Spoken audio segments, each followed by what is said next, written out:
Exactly. Yeah, but it's hard. I mean, like when people ask me what is my favorite of anything, the only thing I can say is my favorite pony, which is Luna, obviously. But the point is, I said, for the most part, like it's hard to pick favorites when you think about it, because things are so different, and then everything has its own individual qualities, right? And you don't always have to have a favorite everything. You can just like things. Yeah. And that's fine too, right? Yeah. I also wanted to ask Michelle Kraber because my friend wanted me to give this to her. Oh, it's her apple.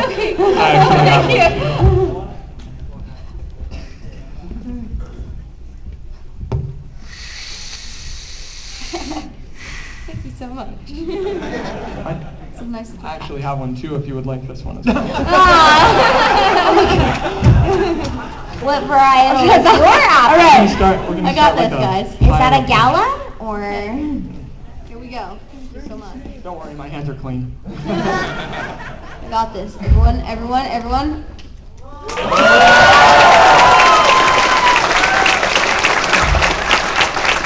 I am the captain now. All right. So what my question was how did you guys become voice actresses? How did we? Yeah. I started doing movies when I was a kid. My mom took me to auditions, and I ended up doing The X-Files and Little Women and Andre. And then since I had an agent, I started doing some voiceover too, like radio commercials. Used to be the voice of Arby's, and I had a unlimited burger coupon, but there was no Arby's in Vancouver. It was a cruel coupon. And then cartoons. The first cartoon I ever did was Dino Babies, and Madeline shortly after that. So this was all, my career started when I was 6. So this was all when I was young, and then it just kind of kept going. And I always thought, I went to school and I took engineering, because I thought for sure my voice would change and people would stop hiring me. But luckily, it's still working, so it was kind of a wonderful accident. For me, I got a film and TV agent when I was 7 because we couldn't find a voiceover agent that we liked. So we're like, okay, let's try this out. And it's funny because they were auditioning for the new Peanuts episodes, and they were still looking for the voice of Lucy and Charlie. And so after they went to New York and LA and all this stuff in Toronto, they came to Vancouver, and they asked everyone. They asked all the agents, including the film and TV agents, and of course my agent was one of them.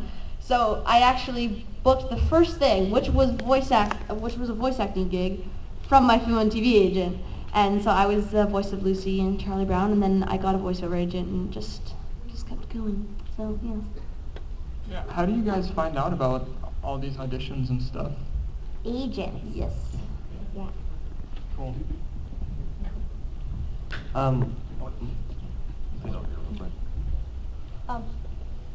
Right, in one of the episodes of My Little Pony, Appleboom always says one tarnation of what Applejack says at the same time. What? It often says one tarnation, Applejack says two. Oh. I'll clarify. He said whenever Applejack says what in tarnation, Applebloom does too, and he was wondering if you could do it. Oh, okay. What in tarnation?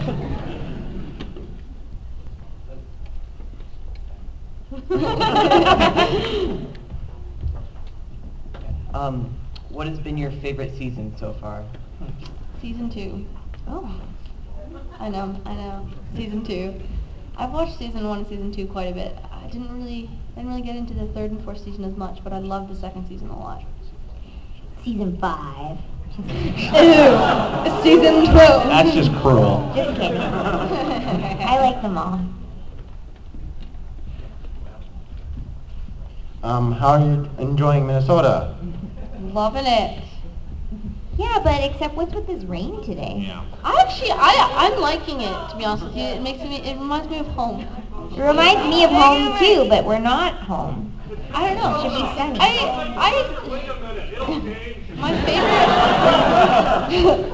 My favorite weather is overcast because I'm not one of those people who goes out to the beach and just tans. That's not appealing to me. So the only time that I encounter the sun is when I'm sitting in my automobile and it's just beaming down, and I'm like, hey man, don't flash in the trees because you're giving me a headache.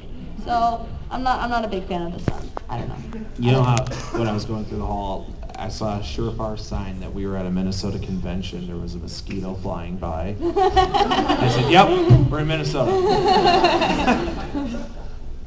What do you guys think of the brony fandom?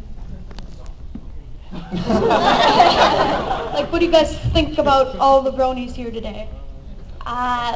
I think we So agree. thankful. Yeah, we think you guys are amazing. Yeah. Thank you for being here. Thanks for sharing your stories with us. Yeah, And thank you for supporting the show, and we wouldn't be Yeah. without you, obviously, and yeah, we're the biggest fans of you guys. yes. Can I just get a show of hands? How many people this is their first convention? That's Yeah. amazing. It just Yeah. keeps going. That's awesome. And So what do you awesome. guys think so far? It's awesome! This is for Andrea. What do you think Fluttershy's reaction would be if she was actually ever pranked? Oh, I'm sorry.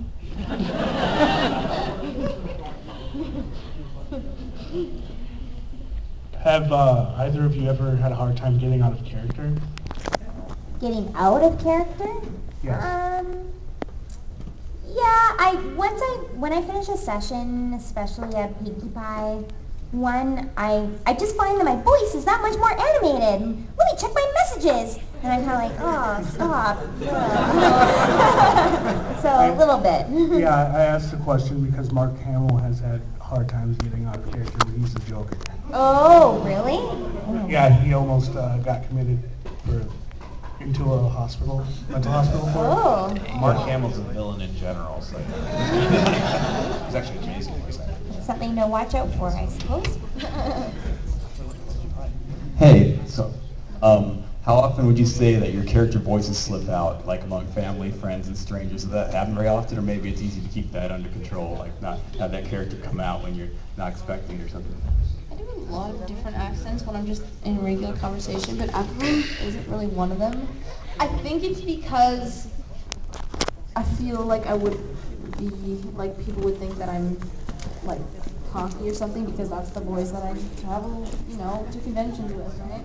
I don't know, I think it might be more that those characters have a place and that's Yeah. in the studio kind of thing, and once they're locked in and they're that character, that's their place, like that's their, I don't know. I don't slip in. I never do them unless forced or asked nicely.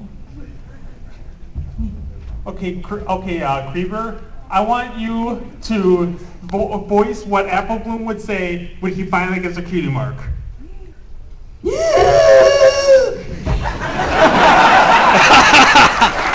Yeah.